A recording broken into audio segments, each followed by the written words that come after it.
자, 안녕하십니까. 자, 지금부터 이 부동산 의사결정 분야를 가장 강력히 이론적으로 지원해주는 그런 파트가 경제이론입니다. 이 경제이론에 대해서 알아보겠습니다. 자, 이 경제론은 크게 우리는 이제 세 가지 파트로 구성되어 있습니다. 맨 먼저 수요와 공급이론이다 해갖고, 자, 일단은 어떤 지역에 그 아파트 단지가 있다면 살려는 사람이 많다. 그럴 경우는 가격이 막 올라가겠죠. 반대로 살려는 사람은 별로 없는데 팔려는 사람들이 무지장 많다. 그럴 경우는 오히려 가격이 떨어질 겁니다. 근데 이러한 것들을 말로만 하는 게 아니라 일단의 어떤 그래프를 가지고 한번 논리적으로 한번 도출하면서 다양한 경제 현상을 집어넣어 보겠다 하는 겁니다. 이걸 수요 공급이론이다. 그러니까 경제 현상을 분석하기 위한 가장 기본이 된 도구입니다.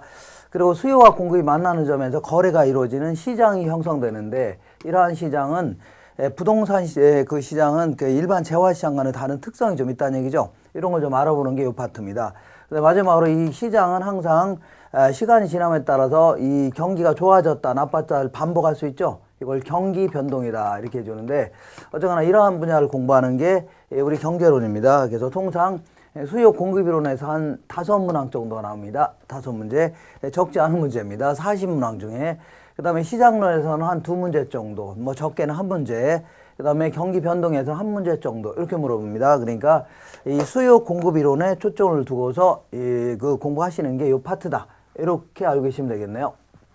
자, 그러면, 자, 수요 공급 이론이라는 것은 이렇게 일단의 어떤 분석 도구를 가지고 이 경제 현상을 분석하겠다. 그런 얘기입니다. 그래서 이쪽은 지금부터 이제 프라이스 해갖고, 자, 이러한 식으로 이제 가격을 이제 프라이스 하시죠. 그래갖고서 우리가 이제 약속을 지금부터 하는 겁니다. 이 세로축을 가격이다 할 때는 P라는 용어를 좀 써주겠습니다. 그 다음에 여기는 이제 퀀터티, 그 퀀터티 해갖고 이거 수량이다 는 뜻인데, 자, 그 수량도 이걸 떼내서 Q 이렇게 해주면은 일단은 수량이다. 이렇게 좀 그 약속을 할게요. 그리고 보통 이제 우리 같은 사람 입장에서는 가격이 비싸면 좀 덜 사려고 하죠. 맥주 가격이 비싸면 덜 살 수밖에 없네요. 싸면 더 많이 살 수 있죠. 그러니까 우리 같은 사람들의 소비 행태는 이렇게 그려집니다. 그래서 자, 요거를 디맨드다 해갖고 이제 지금부터 약속을 해볼게요. 이걸 수요다. 우리 같은 사람의 소비 행태를 뭐라고요? 수요다. 가격과 수량을 이런 식으로 그려진다는 얘기죠. 그 다음에 판매자 입장에서는 가격이 오르면 공급량만 늘리고 싶을 겁니다. 그게 이제 이윤 극대화를 추구하는 기업 입장 아닙니까? 그러니까 보통 이러한 형태로 그려지는데, 자, 이걸 서플라이 해갖고 지금부터 이렇게 그려지는 거를 공급이다 이렇게 해줍니다. 공급. 자, 그럼 이러한 도구를 가지고 분석하는 건데, 이때 수요와 공급이 이렇게 만나는 점 있죠? 이 만나는 점을 보통 이제 균형점이다. 그래서 자, 이퀄러티 이렇게 표현하는데, 약속을 이렇게 할게요. 이제 요 가운데 점을 뭐라 한다고요? 균형이다. 이하면 균형 이렇게 해줄게요. 그래서 이 균형점 하의 가격을 보통 이제 균형 가격 P0 이렇게 약속해 볼게요. 균형점 하의 수량을요 Q0 이렇게 아니면 P스타 이렇게 애초에 균형점이라는 얘기죠. 그래서 이제 나중에는 이 균형점이 계속 변동되어 나가는 경제 현상을 이렇게 분석하는 겁니다. 그래서 맨 먼저 공부할 내용은 수요는 뭐고, 이 수요 곡선 자체가 오른쪽 아니면 왼쪽으로 이동시키는 요인이 있습니다. 요걸 공부하는 게 핵심입니다. 자, 두 번째는 공급은 또 보고, 이 공급 곡선 자체가 오른쪽 아니면 어디로요? 왼쪽으로 이동시키는 요인 있죠? 요걸 좀 공부해 보는 게 두 번째입니다. 그 다음 세 번째는 이 균형점이 수요가 변하거나 공급이 변할 경우는 계속 변동될 수 있다는 얘기죠. 요걸 좀 알아보는 게 세 번째입니다. 그러니까 항상 수요 공급이론을 이 얘기 저 얘기 하면서 잡다하게 얘기하지만 결론은 이겁니다. 결론은 그 마지막에 제가 누차 얘기하지만 핵심적인 내용은 수요 곡선 자체를 오른쪽 아니면 멀어요? 왼쪽으로 이동시킨다. 이걸 좀 공부하려고 하는 겁니다. 두 번째는요, 공급 곡선 자체를 오른쪽 아니면 어디로요? 왼쪽으로 이동시키는 요인들 있죠? 요걸 좀 알아보는 거고, 세 번째는요, 수요가 변하거나 공급이 변할 경우 얘가 계속 변하죠? 요거에 대해서 한 번 더 정리해 본 겁니다. 마지막으로 네 번째 공부할 내용이 있는데, 이 탄력성이라는 개념을 공부할 겁니다. 탄력성. 자, 여기서 탄력성이라는 것은 예를 들어서 어떤 재화는 가격이 오르면 그 수요량이 확 줄어들 수 있지만, 어떤 재화는요 가격이 오르더라도 크게 안 줄어드는 재화가 있죠. 이런 거를 우리는 이제 어느 정도 민감하게 반응하느냐 이런 거를 이제 그래프의 형태로 좀 분석해 볼 수가 있는 겁니다. 그래서 마지막으로는 요걸 가지고 정리하는 게 이제 네 번째입니다. 그래서 이제 공부할 내용이 딱 정해져 있죠. 그러니까 항상 제가 이 얘기 저 얘기 한다 하더라도 마지막 포인트는 뭐냐, 마지막으로 어디로 향해서 가려고 하는 건가, 그것만 정확히 하시면은 빠른 속도로 정리할 수 있습니다. 그러면 순서에 따라서 수요에 대해서 먼저 알아보겠습니다. 첫 번째, 자 먼저 수요라는 것은 사는 쪽을 분석하는 겁니다. 사는 쪽. 그래서 보통 이제 우리 같은 사람, 기업이 생산한 생산물을 우리 같은 사람이 구입하는 거죠. 이거를 수요다 해주는데, 자 수요라는 게 뭐냐면 내가 한 달이면 한 달 동안에 맥주를 뭐 몇 병 사 먹겠다. 맥주 가격이 한 1,500원 할 때 몇 병 정도 사 먹겠다. 이렇게 하는 거를 수요라고 하는 겁니다. 근데 이걸 굳이 이거를 뭐 그 정의를 내리자면, 그래서 뭐 개념이라 해볼까요? 개념 아니면 정의. 자, 일정 기간 동안에 특정 재화가 있다면 특정 재화를 특정 가격 수준에서 구매하고자 하는 뭐 수량이다. 자, 우리 서비스 같은 경우는 뭐 그 교육 서비스를 받는다. 아니면 뭐 법률 서비스를 받는다. 이거는 뭐 수량으로 나타나는 게 좀 곤란하죠. 그러니까 구매하고자 하는 욕구다. 이런 표현을 써주면 좋겠네요. 욕구다. 자, 그러면 이 얘기를 한 번만 다시 한번 정리해 보겠습니다. 자, 맥주를 내가 50병 사 먹겠다. 그런 표현 자체는 좀 표현 자체가 뭔가가 약간 부족하다는 얘기입니다. 왜 그러냐면 한 달에 50병을 사 먹으려고 하는 건지, 아니면 1년에 50병인지, 아니면 오늘 50병을 사 먹으려고 하는지 알 수 없죠. 그러니까 이 수요의 정의를, 사려는 양의 정의를 좀 분명히 하려면 기간을 좀 명시할 필요가 있다는 얘기죠. 그래서 이걸 지금부터 유량 변수라고 하는데, 이 경제 현상을 분석하기 위한 각종 다양한 이 변수들은 기간을 명시해야만 그 개념 자체가 분명해지는 그러한 변수가 있는가 하면, 어떤 것들은요 특정 시점을 좀 명시해 줘야 되는데, 요거는 일단은 지금부터 이 수요는 유량 변수를 일단 설명합니다. 그 얘기는 좀 이따 다시 하기로 하고, 그래서 영어로는 흐름을 나타내는 플로우다 이렇게 좀 해볼게요. 그 다음에 두 번째는 구매하고자 하는 수량을 얘기했는데, 이 표현 자체가 처음에 그 접근하기는 약간 좀 까탈스러울 수가 있습니다. 여기서는 구매하고자 하는 수량이기 때문에 이미 구입한 수량을 얘기하는 게 아닙니다. 구입한 수량을 얘기하는 게 아니에요. 예를 들어서 이런 얘기입니다. 어떤 리아카 장수 아저씨가 이 참외를 이렇게 잔뜩 갖다 놓고 팔고 있는데, 이게 참외입니다. 자, 그럼 이 아저씨 입장에서는 어떤 자냐면 판매자죠. 그리고 지나가는 아줌마 입장에서는 이걸 구입하려고 하는 거니까 소비자가 될 수 있겠네요. 그러면 자, 이 아줌마 입장에서는 이 참외를 어떤 식으로 구입하려고 하는 거냐면, 가능하면 돈은 좀 조금 주면서 참외는 좀 잔뜩 가져가려고 하죠. 그래야지 이게 바로 소비 행태 아닙니까? 소비자 입장에서 구매 행태가 되는 거고, 이 아저씨 입장에서는 뭔가 좀 남는 게 있어야 되죠. 그러니까 알게 모르게 돈은 좀 많이 받으면서 참외를 좀 덜 주려고 할 겁니다. 그러다 보니까 이렇게 제가 서로 충돌이 일어납니다. 그러니까 아줌마 입장에서는 왜 이렇게 비싸요? 아니면 왜 이렇게 조금 줍니까? 이러면서 그냥 갈 수도 있고, 그러면서 결국은 그냥 집에 갈 수 있는 거죠. 그러면 거래가 결렬되겠네요. 그럼 아저씨 입장에서는 굳이 이걸 팔고자 한다면 아줌마를 부르겠죠. 그래서 왜 그러십니까? 그 대신 제가 참외를 몇 개 더 드릴게요. 아니면은 좀 깎아 드릴게요. 이런 식으로 최종적으로 가격과 수량이 결정됩니다. 근데 여기서 매우 중요한 게 있는데, 지금은 아저씨하고는 상관없이, 판매자하고는 상관없이 순전히 누구 입장이라고요? 아줌마 입장에서만 이만한 가격에서는 이만큼 사겠다, 이만한 가격에서는 이만큼 사겠다, 이런 식으로 의도된 수량을 얘기하는 겁니다. 그러니까 아줌마 입장에서는 자신의 어떤 소득 수준이라든가, 아니면 주변에 있는 다른 뭐 수박 가격이라든가 이런 걸 감안해서, 아니면 기호라든가 이런 걸 감안해서 이만한 가격에서 이만큼 사겠다, 이만한 가격에서 이만큼 사겠다 하고서 의도된 수량을 얘기하는 겁니다. 그리고 아저씨 입장에서도 아줌마하고는 상관없이 자기도 농산물 시장에서 물건을 띄웠을 거 아닙니까? 그러니까 거의 생산비가 들어갔으니까, 아니면은 구매한 그 가격이 있겠죠. 거기다가 뭐가 들어간다고요? 일단 어떤 정상적인, 아니면 어떤 이윤을 붙여가서 팔려는 가격을 얘기하는 겁니다. 그러니까 아저씨도 마찬가지로 아줌마하고는 상관없이 아저씨 입장에서 자기가 들어간 비용의 기초에서 이 정도의 가격에는 이만큼 팔겠다, 이렇게 의도된 판매량을 얘기하는 겁니다. 그래서 다시 한번 정리할게요. 자, 아저씨하고 아줌마하고 최종적으로 가격과 수량이 절충돼서 최종적으로 구입한 수량을 이야기하는 게 아니라 아저씨는 무시하고 누구 입장이라고요? 순전히 아줌마 입장에서만 이만한 가격에서 이만큼 사겠다 이렇게 해서 의도된 수량을 얘기한다. 반드시 기억하세요. 그래서 요거를 뭐라고 하냐면 우리는 사려는 의사를 나타내는 의사를 나타낸다 해서 이거를 사전적 개념이다 이렇게 표현합니다. 사전적 개념. 사려는 의사입니다.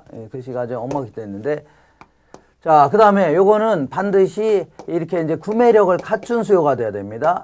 구매력을 갖췄다는 얘기는 예컨대 지나가다 돈도 하나도 없는데 내가 저 지나간 헬리콥터를 구입하겠다 이런다고 살 수 있나요? 그건 아니죠. 그러니까 시장에서의 실질적인 어떤 그 소비량이 결정되기 위해서는 돈을 갖고 있으면서 뭘 사겠다 이렇게 해줘야 되는 거 아닙니까? 그게 실질적인 소비량이 결정된다. 그래서 요거를 지금부터 유효수요다 이렇게 표현합니다. 유효수요라는 것은 효력 있는, 효과가 있는 수요다 그런 얘기입니다. 자, 그러면 요 얘기를 한 번만 더 좀 다시 한번 정리해 보겠습니다. 한번. 아까 얘기한 대로 이 그 각종 경제 변수라는 것은 그 변해나가는 숫자들, 뭐 예를 소득이라든가 여러 가지 뭐 그 인구라든가 아니면은 기타 임대료라든가 이렇게 여러 가지 경제 변수는 변해나갈 수 있는 거 아닙니까? 국민 총생산 이런 것들은 특정 시점을 명시해야만 분명해지는 게 있는가 하면 어떤 것들은요, 일정 기간을 명시해야만 분명해진다는 얘기입니다. 예를 들어서 자, 이 일정 기간을 명시해야만 분명해지는 그러한 경제 변수를 한번 생각해 볼게요.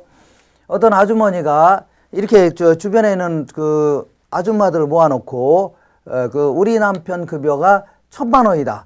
우리 남편 급여가 1,000만 원 이렇게 했더니 주변에 있는 아줌마들이 되게 부러워했다는 얘기죠. 근데 알고 봤더니 부러울 게 있다고 없다고요? 하나도 없다는 얘기죠. 그러니까 왜 그러냐면 이건 한 달간의 월급이 아니라 연봉이었다는 얘기 아닙니까? 그러니까 야, 1년에 뭐 1,000만 원 버는 거는 많이 버는 게 아니죠. 무지장 적게 버는 거 아닙니까? 그러니까 말을 하려면 똑바로 하라 그 얘기입니다. 그러니까 이런 식으로 일정 기간을 명시해야만 개념 자체가 분명해진다. 이거를 유량 변수다. 영어로는 예컨대 이제 흐름을 나타내는 플로우라는 용어를 씁니다. 어떤 저수지에 한 달간의 흘러들어온 물의 양 이런 식으로 1년 동안에 흘러들어온 물의 양 이런 식으로 플로우라는 용어를 씁니다. 자, 대표적인 게 이제 뭐가 있나요? 급여라든가 우리가 좀 공부하려고 하는 수요, 공급 이런 것들이 있죠. 아니면은 이게 뭐 한 달간의 임대료인지 1년간의 임대료인지 이런 거 분명히 해줄 필요가 있는 거 아닙니까? 이런 걸 다 보라 한다고요. 요거 국민 총생산도 1년 동안의 국민 총생산인지 6개월 동안의 총생산인지 분명히 해주라는 얘기죠. 이런 걸 다 보라 한다고요. 유량 변수다. 그다음 이번에는 특정 시점을 명시해야만 개념 자체가 분명해진다. 요거를 저량 변수다. 영어로는 특정 시점의 어떤 축적량, 존재량을 나타내는 스탁이라는 용어를 씁니다. 스탁.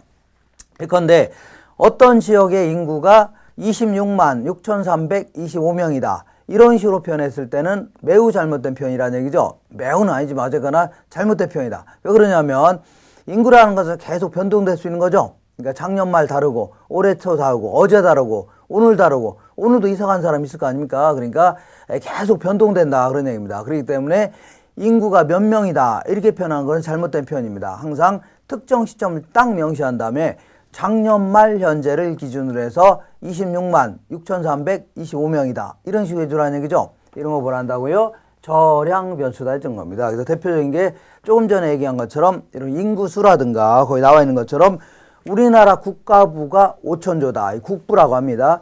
국가부도 계속 변동될 수 있는 거 아닙니까? 그러니까 작년 말을 기준으로 하는 건지 지금 현재를 기준으로 하는 건지 분명히 해줘라.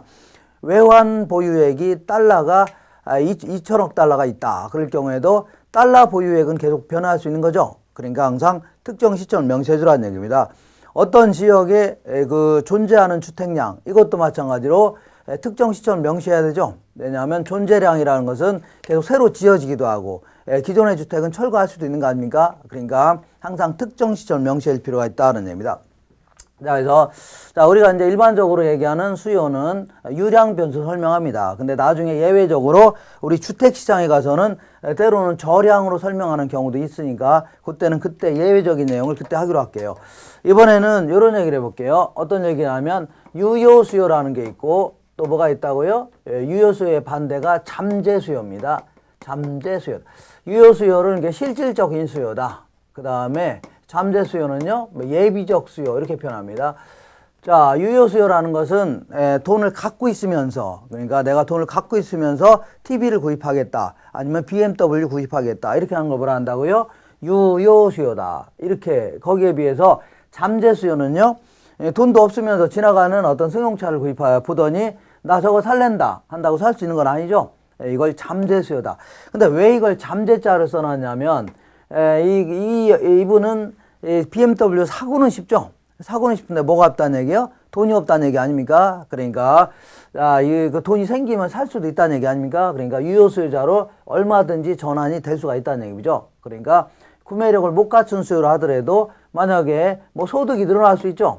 예를 들어서 로또 복권에 당첨됐다든가, 아니면은 그 돈이 없어서 때 아파트를 구입 못 하는데 정부가 대출을 많이 해주겠답니다. 그럼 대출 잔뜩 끼고 그 살 수도 있는 거죠, 아파트. 그러니까 언제든지 뭘로 전환될 수 있다고요?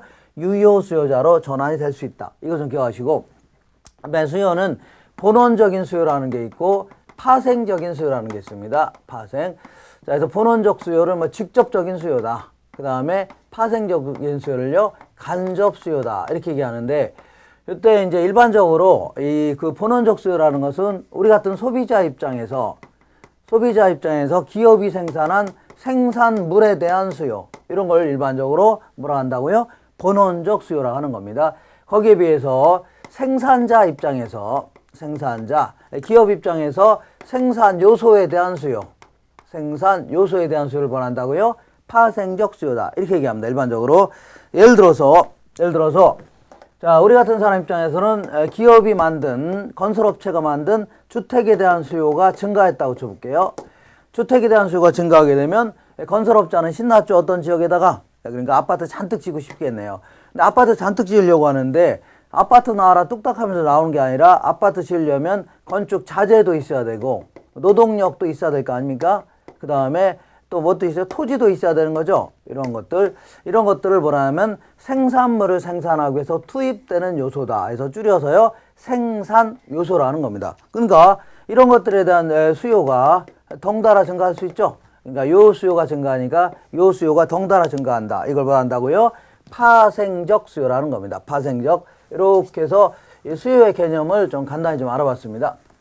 자, 그러면 지금부터 이제 수요 함수에 대해서 좀 알아볼 건데, 자, 수요 함수는 어디가 있냐면, 자, 이 소비량에 영향을 미치는 것들을 쭉 한번 열거했다 생각하시면 됩니다. 그래서 함수가 나오니까 그 대려 이제 겁을 먹으실 필요는 없습니다. 그냥 어떤 소비량에 영향을 미치는 것들을 쭉 한번 연결해 봤다. 이렇게 생각하시면 됩니다. 연결해 봤다.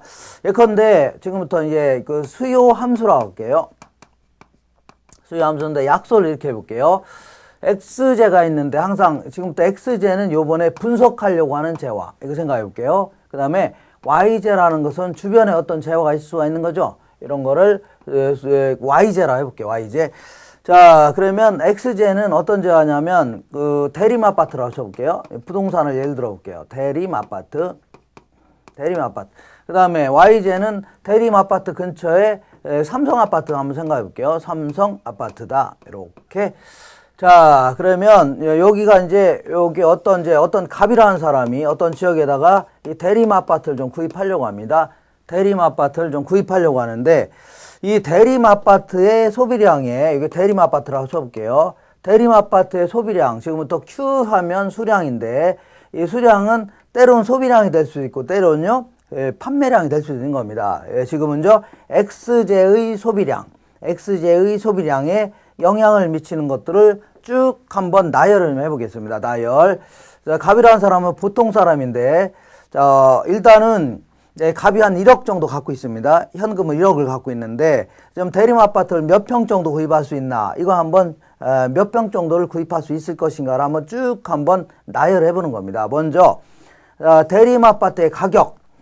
X제가 뭐라고 있어요? 대림 아파트 요거의 가격. 당연히 대림 아파트 가격이 평당 가격이 비싸면 좀 줄일 수밖에 없는 거죠. 네, 그다음에 그 싸면요, 평수 늘릴 수 있는 거 아닙니까? 당연히 영향을 미친다는 얘기죠. 두 번째는요, 소득 한번 생각해 볼게요. 갑이라는 사람이 요번에 대리에서 과장으로 승진했습니다. 그랬더니 회사에서 월급을 어떻다고요? 100만 원씩 더 준답니다. 그러면 돈을 많이 주니까 나중에 갚을 능력도 충분하죠. 그러니까 돈을 더 빌릴 수도 있겠네요. 어쨌거나 갚을 능력만 된다면 돈을 많이 빌릴 수 있는 거 아닙니까? 그러니까 이것도 소비량에 영향을 미친다는 얘기죠. 그 다음에 이번에는 YJ의 가격. 요번에 주변에 삼성 아파트를 요번에 짓고 있는데 요번에 무진장 싸게 분양한답니다. 그러면 대림살레다가 뭘 살 수 있다고요? 삼성을 구입할 수 있는 거죠. 그러니까 이 대림 아파트의 소비량에 영향을 미쳐요, 안 미쳐요? 미친다는 얘기입니다. 그 다음에 요번에는 기호. 자, 요번에 대림 아파트 구입하려고 했는데, 자, 아무래도 이제 나이도 있고 하니까 요번에 그 단독이나 한번 구입해볼까? 이렇게 해서 대림 아파트 살래다 안 살 수도 있는 거 아닙니까? 영향을 미친다는 얘기입니다. 그 다음에 뭐 세금 같은 것도 영향을 미치는 겁니다. 요번에 요 지역에다가 대림 아파트 구입한 사람들한테는 취득세를 대폭 감면해 준답니다. 그러면 뭐 세부담이 별로 없으니까 뭐 구입할 수 있는 거 아닙니까? 그 다음에 이자율. 자, 정부가 요번에 올해 말까지 아파트를 구입하는 자들한테는 그 이자를 대폭 반으로 줄여주겠답니다. 그러면 이자 부담이 별로 없으니까 에라 돈 잔뜩 빌려서 구입할 수 있는 거죠. 평수 늘려서 구입할 수 있는 거고. 그 다음에 또 뭐가 있나요? 뭐 광고, 이것도 영향을 미치는 겁니다. 저녁 때 TV 보고 있는데 이 그 대림 아파트 광고를 무지장 해야 된다. 그럴 경우는 그 광고 때문에 혹해갖고 또 살 수도 있는 거 아닙니까? 지금 소비량에 영향을 미칠 수 있다는 얘기입니다. 그 다음에 기타 뭐 예상 같은 거.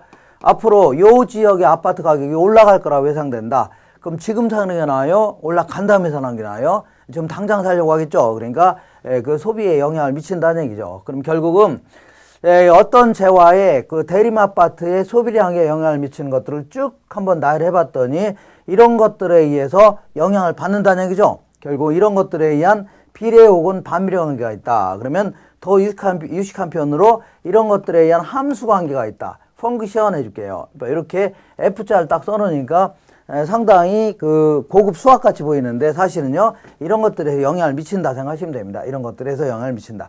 자, 그러면 수요 곡선이라는 게 뭐냐면, 수요 곡선은 일단은 다른 요인들, 요놈과 요놈을 딱 구분한 다음에 요거는 뭐라 할까요? 해당 재화의 가격 요인. 그러니까 대림 아파트의 가격 요인. 그 다음에 나머지는요, 대림 아파트 가격 이외의 요인, 대림 아파트의 가격 이외의 요인, 이렇게 구분한 다음에, 자, 수요 곡선이라는 것은 일단 요 다른 것들은 다 일정하다고 가정하고 옛날이나 지금이나 똑같다고 가정하고 해당 재화의 가격과 소비량과의 관계를 그래프로 그린 걸 뭐라 한다고요? 수요 곡선이라고 하는 겁니다. 수요 곡선. 자, 그러니까 이 수요 곡선은 우리가 아까 그 약속한 대로 이쪽을 뭐라 할까요? 가격. 이쪽을 뭐라 할까요? 수량. 여기는 뭐 소비량 생각하시면 됩니다. 그리고 요 갑이라는 사람은 우리 주변에서 볼 수 있는 일반적인 보통 사람입니다. 그러니까 합리적이고 경제적 인간을 가정한다. 다시 말하면 합리적이라는 표현 자체는 뭐 이성에 부합된 행동을 하는 사람이지 약간 좀 정신이 좀 이상한 사람이 아니라는 얘기죠. 이렇게 생각하시면 되고, 경제적 인간이라는 것은 우리는 어디 가서 손해를 안 보려고 할 거 아닙니까? 하다못해 시장 가서 물건을 조금 깎으려고 하지 이거 돈을 더 주려고는 안 하죠. 그리고 상대방 입장에서는 조금이라도 돈을 더 받으려고 할 겁니다. 이런 자를 다 말한다고요? 경제적 인간이라는 겁니다. 그리고 그래서 이제 합리적이고 경제적 인간을 가정해서 우리 주변에 볼 수 있는 보통 사람 중에 한 명입니다. 그래서 이 사람은 자 보니까 여기 평당, 요 지역이 평당 1,500만 원일 때는 원래는 한 30평 정도로 소비하려고 했었습니다. 1,500만 원일 때는 이렇게. 근데 만약에 1,200만 원 정도로 하락한다면, 만약에 이렇게 하락한다면 평수 늘려 구입할 수 있는 거죠. 1,200만 원 정도 된다면 40평 정도를 구입할 의사가 있다. 그런 얘기입니다. 그러면 이렇게 점이 찍힌다. 그러면 이 두 점을 이렇게 연결한 거를 이름하여 디맨드다 해서 수요 곡선이라는 겁니다. 이건 뭐 그야말로 이제 감각적으로 한 겁니다. 우리는 이제 비싸면 덜 사고 싸면 더 많이 살 수 있는 거죠. 이거는 이게 감각적으로 한 거지만 이 경제학을 공부하신 분들은 이거를 상당히 논리적으로 도출합니다. 그래서 이거를 뭐 현시 선호 이론, 무차별 곡선 이론 이런 등등으로 이걸 논리적으로 도출하는데 우리는 그렇게까지 할 필요는 없습니다. 그런 거 안 나옵니다. 그리고 이것도 커브의 형태로 그려집니다. 약간 요거는 그 어떤 재화의 소비량이 계속 늘어나면 그 한계 효용이다 해서 추가적인 효용이 자꾸 줄어드는 바람에 이런 형태로 커브의 형태로 그려지는데 우리는 뭐 그런 것까지도 알 필요는 없습니다. 그냥 우리는 가격이 비싸면 더 사려고, 싸면 더 많이 사려고 하죠. 이걸 이름하여 뭐라 한다고요? 수요의 법칙이다 해줍니다. 수요의 법칙이라는 거 뭐라고요? 가격과 수요량은 비례해요, 반비례해요? 반비례한다 하는 걸 뭐라 한다고요? 수요의 법칙이라는 겁니다. 가격과 수요량은 비례해요, 반비례해요? 반비례한다는 거를 수요의 법칙이다. 이렇게. 자, 그래서 이 내용 좀 정리해 두시고. 자, 그래서 일반적인 수요의 법칙에 따라서 이렇게 그림을 그린 거다 생각하시면 됩니다. 물론 나중에 수요 법칙에 예외는 있을 수가 있습니다. 여러 가지 형태로. 예를 들어서 자, 이 그 압구정동에 이제 좀 잘 사는 동네가 있다면 그 밍크 코트를 중국에서 가서 밍크 코트를 10만 원 붙여놓으면 거의 안 팔릴 수도 있는데 300만 원 붙여놨다. 그러니까 그럴 때는 날개돈치 팔릴 수가 있다는 얘기죠. 이런 식으로 가격이 올라가니까 수요량이 더 늘어날 수도 있는 겁니다. 이런 것들을 뭐 일종의 베블렌 효과라 뭐 이런 식으로 표현하면서 예외는 있을 수가 있지만 우리는요 예외를 공부하는 게 아니라 일반적인 경제 현상이죠. 이걸 공부한다고 생각하시면 됩니다. 이렇게. 자, 그러면 자, 이 수요 법칙은 뭐라고요? 비싸면 더 사고 싸면 더 많이 산다. 그러니까 가격과 수요량은 반비례한다. 이것만 기억하시면 됩니다. 자, 그러면 수요 곡선이 우측으로 이렇게 내려가는 모습을 우하향한다 해주는데 우하향한다는 얘기는 뭐예요? 가격이 하락하면 왜 소비량 늘리려고 하냐는 얘기입니다. 아니, 우리 같은 사람 입장에서는 싸니까 더 많이 사려고 한다. 당연한 거 아닙니까? 싸니까 더 많이 사려고 한다. 당연한 건데 이 경제학자들은 요거를 뭔가를 자꾸 논리적으로 자꾸 얘기하려고 하는 겁니다. 논리적으로. 그래서 자, 한번 보겠습니다. 이렇게 왜 수요 곡선 요거는 좀 지울게요. 왜 수요 곡선이 이렇게 우하향하는 형태냐? 하락하면 왜 늘어나냐 이 얘기인데 요걸 조금 경제학자들은 이런 식으로 얘기합니다. 갑이라는 사람이 예를 들어서 100만 원의 월급을 타고 있는데 이 사람은 재화를 어떤 재화를 구입하냐면 저기 100만 원 갖고 있으면 맥주도 소비하고 있고 월급 타서 그다음에 다른 재화, 타 재화를 구입합니다. 100만 원 갖다 다 쓴다는 얘기죠. 이때 맥주의 가격이 하락하면 왜 맥주 소비량을 늘리려고 하냐는 얘기입니다. 아니, 그러니까 싸면 우리 같은 사람 있지만 싸니까 늘리려고 하는 거 아니냐, 뭐 이렇게 말이 많냐, 이렇게 얘기하는데, 이 부동산, 경제학자들은 이걸 논리적으로 도출하려고 합니다. 어떻게 하냐면, 자, 이 다른 재화의 가격은 그대로인데, 맥주 가격만 하락했다. 그럴 경우는, 다른 재화의 가격은 상대적으로 비싼 꼴이 된 거죠. 자, 다른 거는 그대로인데 맥주 가격만 하락했다. 그러면 상대적으로 다른 재화는 비싼 꼴이 된 겁니다. 그러면 일반인들은 상대적으로 자꾸 비싼 놈들을 더 사려고 하고 싼 놈을 더 많이 사려고 한다는 얘기죠. 이걸 뭐라고 하냐면 대체 효과다 해주는 겁니다. 자, 대체 효과다. 자, 우리는 상대적으로 좀 싼 놈이 있으면 소비량 늘리려고 한다는 얘기죠. 이걸 뭐 한다고요? 대체 효과다. 이번에는 대체 효과는 없다고 가정해보자. 근데 옛날이나 지금이나 다른 재화라든가 맥주를 똑같은 양을 소비한다고 쳐볼게요. 똑같은 양을 소비한다면 맥주 가격이 싸졌죠? 그러니까 맥주 가격이 싸졌으니까 돈이 좀 남네요. 그 전에 똑같은 양을 소비한다고 했을 때 돈이 좀 남을 거 아닙니까? 그러니까 그 돈 가지고 다른 재화도 더 많이 구입할 수 있고 요 재화도 더 많이 구입할 수 있죠. 이걸 뭐라 하냐면 소득 효과다 해준 겁니다. 뭔 효과라고요? 소득 효과다. 그래서 요 두 가지를 합쳐서 가격 효과라는 겁니다. 그러니까 어떤 재화의 가격이 하락했을 때 왜 소비량을 늘리려고 하냐 그랬더니 상대적으로 그 싼 놈을 더 많이 소비하려는 뭐라고요? 대체 효과하고 그 다음에 소득이 늘어난 효과인 뭐라고요? 소득 효과 때문에 소비를 늘리려고 한다. 이런 식으로 상당히 과학적으로 이거 언급하고 있습니다. 자, 그러면 이번에는 이 시간에 이제 가장 핵심이 되는 내용입니다. 이 시간에 지금까지 요걸 하려고 여태까지 이 얘기 저 얘기했던 겁니다. 가장 중요한 얘기입니다. 자, 그래서 수요량의 변화, 그 다음에 뭐라 할까요? 수요의 변화다. 수요량의 변화와 수요의 변화. 요거 좀 알아보겠습니다. 자, 그러면 일단은 이 수요량의 변화가 뭐냐면 해당 재화의 가격이 변한다. 그러니까 그 대리마파트의 가격이 변하면, 자, 어쨌거나 여기 있는 애들이 변하면 저 소비량이 변하죠. 여기 있는 애들이 변하면 다 소비량이 변하는데 우리는 이걸 뭘로 분석한다고요? 그래프를 가지고 분석한다고 했죠. 그러면 그래프에서 어떤 식으로 표시가 되냐 그런 얘기입니다. 다시 한번 해볼게요. 이런 것들이 변하면 전부 다 소비량이 변하는데 소비량이 어떤 식으로 표시가 되냐 그런 얘기입니다. 어떤 식으로 그래프에서 어떤 식으로 표시가 되냐 그 얘기인데 해당제와의 가격이 변하면 그때는 그 곡선상에서 이동합니다. 곡선상에서 이동한다 그런 얘기고 수요의 변화라는 게 뭐냐면 해당제와의 가격 이외의 요인이 변한다. 예를 들어 소득이라든가 이자율 이런 것들 아니면 삼성아파트 가격 이런 식으로 해당제와인 대림아파트 가격 이외의 요인이 변하게 되면 그때는 곡선 자체가 이동합니다. 곡선 자체가 오른쪽 아니면 왼쪽으로 이동한다. 이게 이제 오늘의 이제 첫 시간의 가장 하이라이트입니다. 하이라이트. 자, 그러면 어쨌거나 요걸 A점이라고 하고 요걸 B점이라고 해보자. 그러면 A점에서 B점으로 점을 타고 이렇게 이동한 이유가 뭐냐? 이동한 이유는 가격이 하락해서 그런 거죠. 반대로 B점에서 A점으로 이동했다면 그 이유는 뭐예요? 가격이 올라서 그런 겁니다. 가격이 올라서. 자, 그래서 어쨌거나 해당제와의 가격이 변할 때는 곡선상에서 이제 표시가 됩니다. 이걸 뭘 한다고요? 수요량이 변했다 해줍니다. 그래서 이걸 구분하라는 문제에서는 반드시 구분하셔야 됩니다. A점에서 B점으로 이동했다. 여기서 여기로 이동했다. 그러면 소비량이 늘어났죠? 이거를 수요량이 증가했다. 이렇게 표현합니다. 수요량이 증가했다. 반대로 B점에서 A점으로 이동했다. 그러면 이거는 소비량이 감소했죠. 이거를 수요량이 어떻다고요? 감소했다. 이렇게 표현해야 됩니다. 이렇게. 물론 구분하라는 문제에서는 구분하시고 나중에는 막 혼용해서 사용합니다. 자, 이번에는 똑같은 그림을 한 번 더 그려보겠습니다.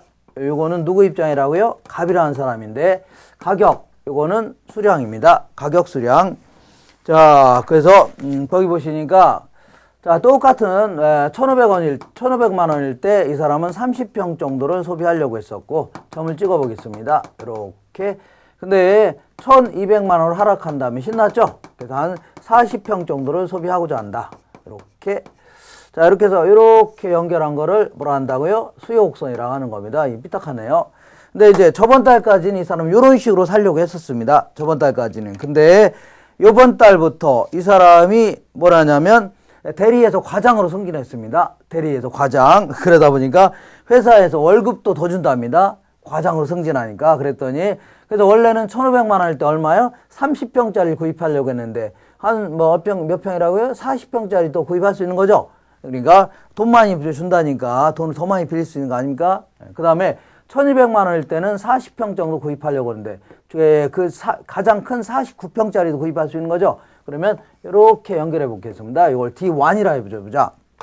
이런 식으로 곡선 자체가 오른쪽으로 이동했죠. 그러니까 오른쪽으로 이동한 이유가 뭐냐?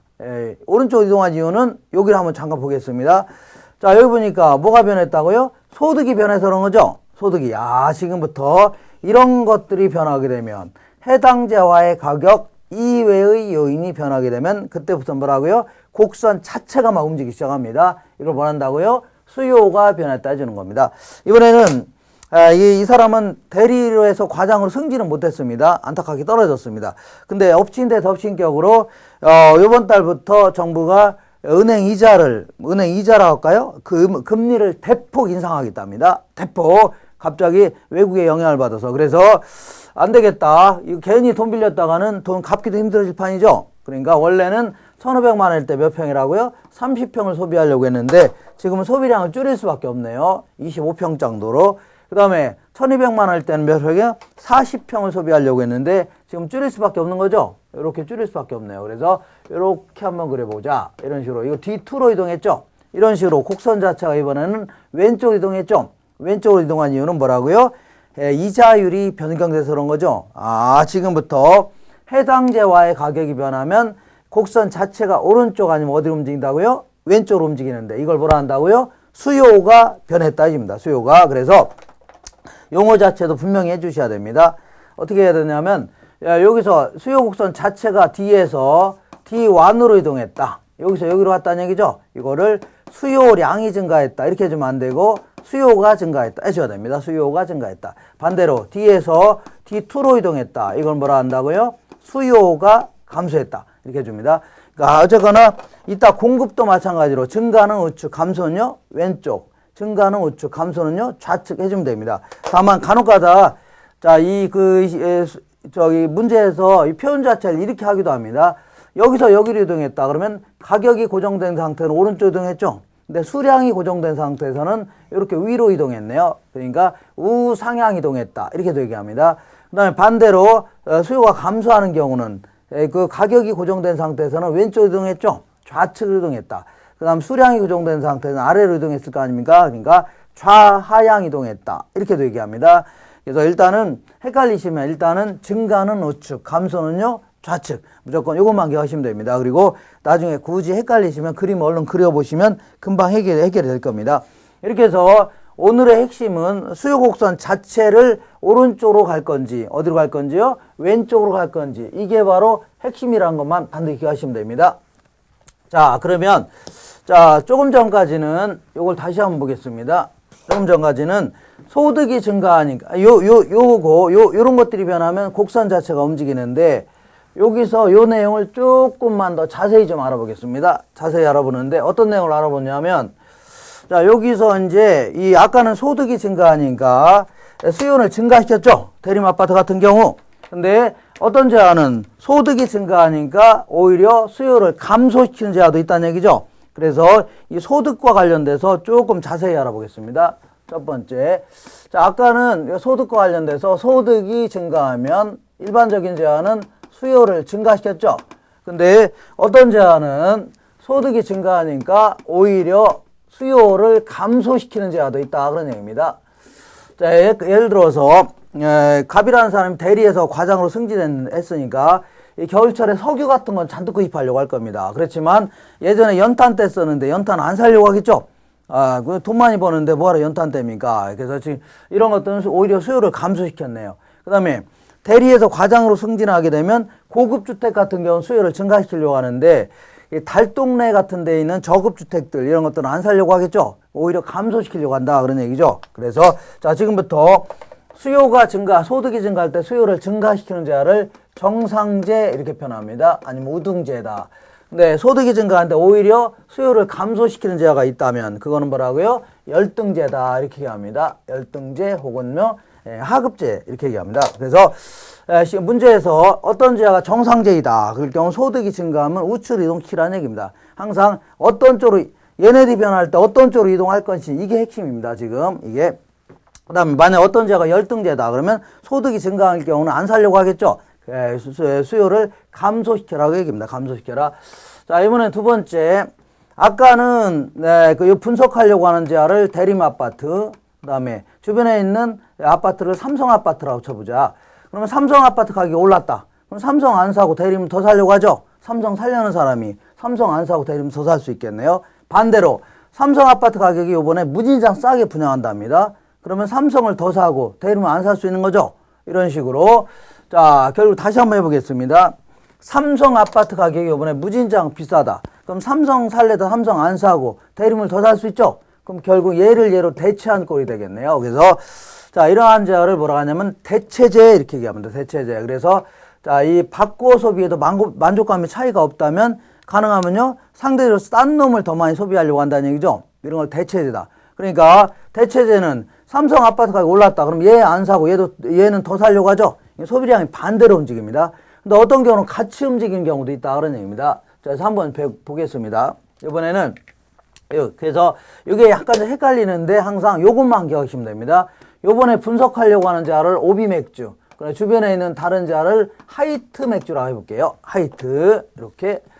자, 그러면 요것만 항상 기억하시면 헷갈리진 않을 겁니다. 자, 하이트의 가격이 하락했다고 쳐볼게요. 하이트 가격이 하락했다. 그러면 하이트의 소비량은 늘리려고 하죠. 하이트의 가격이 하락했으면 하이트 가격이 늘리려고 하죠. 그럼 상대적으로 비싼 오비에 대한 수요는요 감소시키려고 하겠네요. 그잖아요? 그래서 자 반대로 하이트 가격이 올랐다. 그러면 하이트는 안 사고 오비를 더 살 수 있는 거죠. 그래서 가격이 오른 경우를 다시 한번 해볼게요. 헷갈리니까 그래서 이따가 다른 거하고 일치시켜 놓고 해서 그게 그 얘기인데 다시 한번 해볼게요. 오비 맥주가 있고 여기는 주변에 하이트 맥주가 있다고 쳐볼게요. 그럼 하이트의 가격이 올랐다고 쳐볼게요. 하이트의 가격이 올랐다. 그러면 사람들은 하이트는 안 사려고 하고 그 대신 상대적으로 싼 오비는 더 사려고 하죠. 그러니까 결국 얘를 얘로 어떻게 한다고요? 대체한 형태가 되겠네요. 그래서 두 가지 재와의 관계를 지금부터 뭐라고요? 대체재 관계가 있다 이렇게 표현합니다. 대체재. 그래서 함께 소비해도 만족감이 차이가 없다면 상대적으로 싼 놈을 더 많이 소비하려고 한다죠. 이걸 뭘 한다고요? 대체재 관계가 있다 해줍니다. 그래서 반드시 대체재 하면 오비하고 하이트를 생각하시면 됩니다. 그래서 만약에 대체재 가격이 올랐다. 오비 하이트가 올랐다는 얘기죠. 그럼 하이트 안 사고 또 오비를 더 산다는 얘기죠. 그러니까 수요가 증가한다는 얘기입니다. 오비를 좀 부족하는데 주변에 하이트가 올랐다. 하이트 살려는 사람이 하이트 안 사고 얘를 더 살 수 있다는 얘기죠. 그러니까 수요가 증가한다는 얘기입니다. 하나만 더 해보겠습니다. 이번에는 그 얘를 커피라고 하고 얘를 뭐라 할까요? 프림이라고 해볼게요. 자, 지금부터는 다시 우리는 이제 80년대, 1980년대, 90년대로 돌아갑니다. 그래서 이번 과거에는 커피에다 무조건 설탕 2숟가락, 뭐 프림 1숟가락 넣고서 이제 먹은 게 옛날 커피입니다. 그래서 이거 생으로 먹는 거는 요즘에나 그 아메리카노 이렇게 나오는 거지. 예전에 무조건 프림 넣어서 먹었습니다.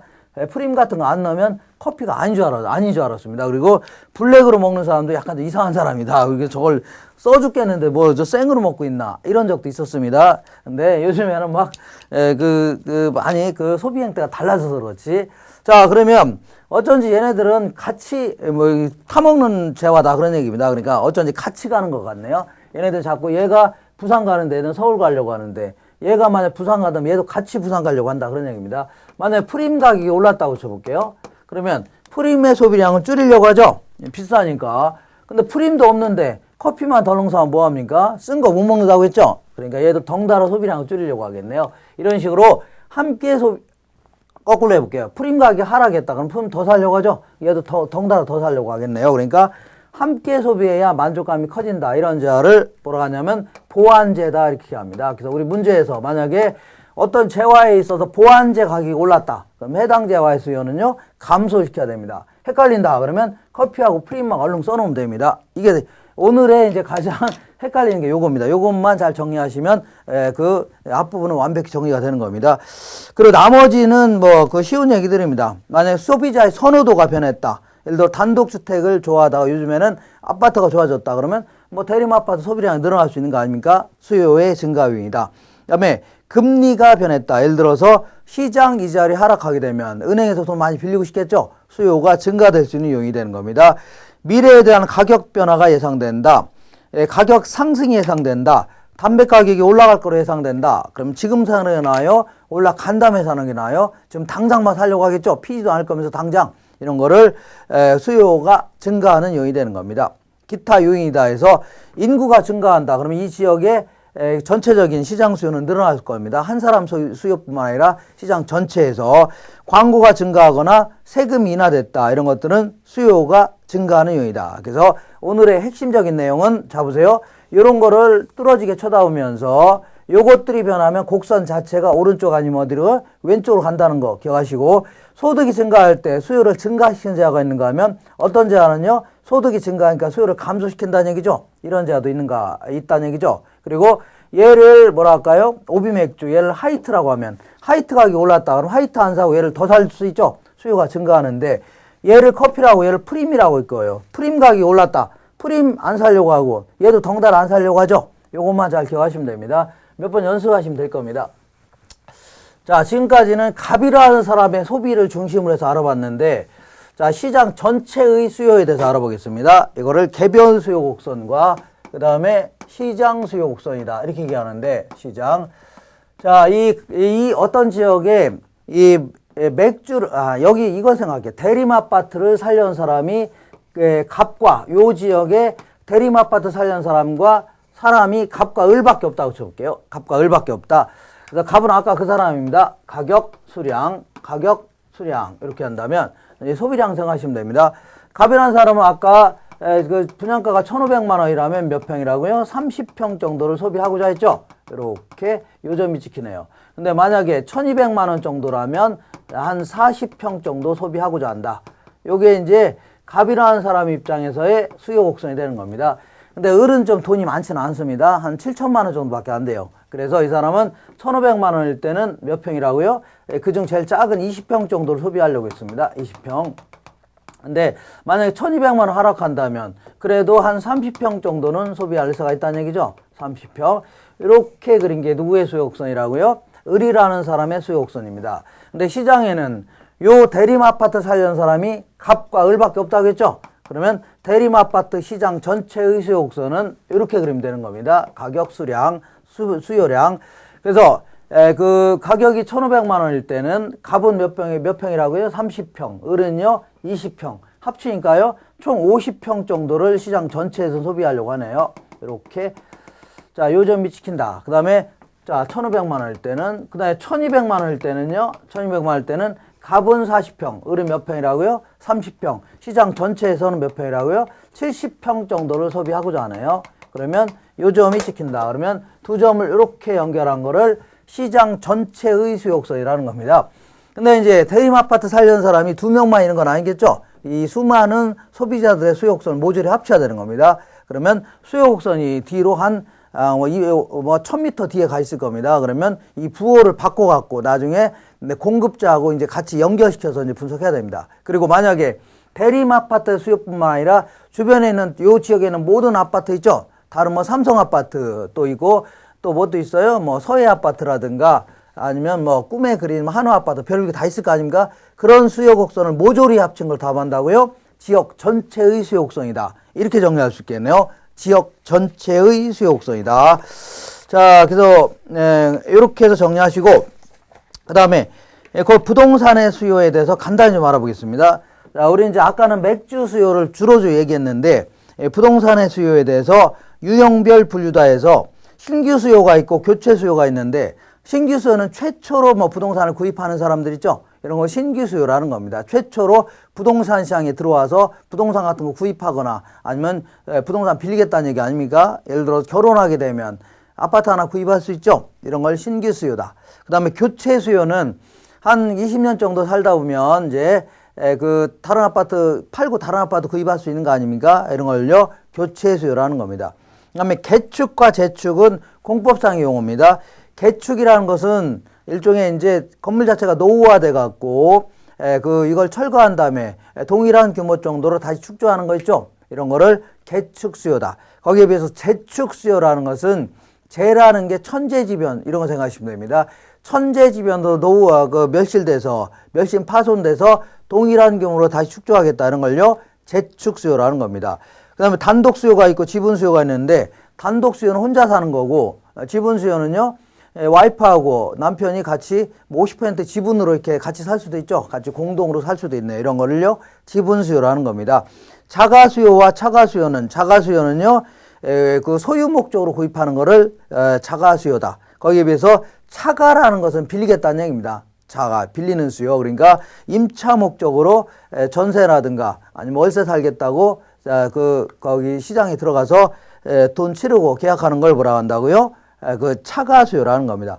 그 다음에 자역 수요와 이동 수요가 있는데 자역 수요는 어떤 지역 내에서 자, 요거 살다가 팔고 요 옆에 있는 거 살 수 있죠? 이런 거를 자역, 같은 지역의 수요라는 얘기입니다. 그 다음에 그 이동 수요는 다른 데 살다가 여기 들어와서 여기 아파트 구입할 수 있죠? 이런 거를 이동 수요라는 겁니다.